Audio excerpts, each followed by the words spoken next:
Bugungi kunda ommaviy axborot vositalari dunyoni birlashtiruvchi eng kuchli ko'prikdir. Internet, televideniye va raqamli platformalar orqali axborot chegarasiz tarzda almashadi.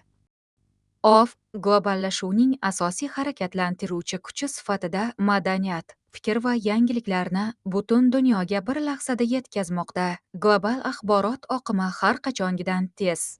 Dunyo bo'ylab millionlab ma'lumotlar bir zumda almashmoqda va ommaviy axborot vositalari globallashuvning bosh harakatlantiruvchi kuchiga aylanyapti. Internet butun dunyoni yagona axborot maydoniga aylantirdi. Ijtimoiy tarmoqlar insonlarni birlashtirib, global fikr almashinuviga keng yo'l ochmoqda. Bugungi globallashuv davrida xorijiy ommaviy axborot vositalari media makonining ajralmas bo'lagiga aylandi. Ular nafaqat xabarlarni yetkazadi, balki dunyoqarash, siyosiy jarayonlar, iqtisodiy tendensiyalar va madaniy almashinuvga ham kuchli ta'sir ko'rsatadi.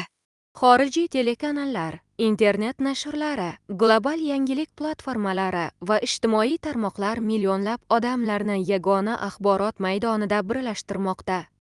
Bugun axborot geografiya chegarasiga bo'ysunmaydi. Istalgan davlatda sodir bo'lgan voqea bir necha daqiqada butun dunyoga tarqaladi. Xalqaro media kompaniyalari ilg'or texnologiyalardan foydalanib, tezkor, xolis va tahliliy axborotni yetkazish orqali jamiyatlarning axborot savodxonligini oshirmoqda.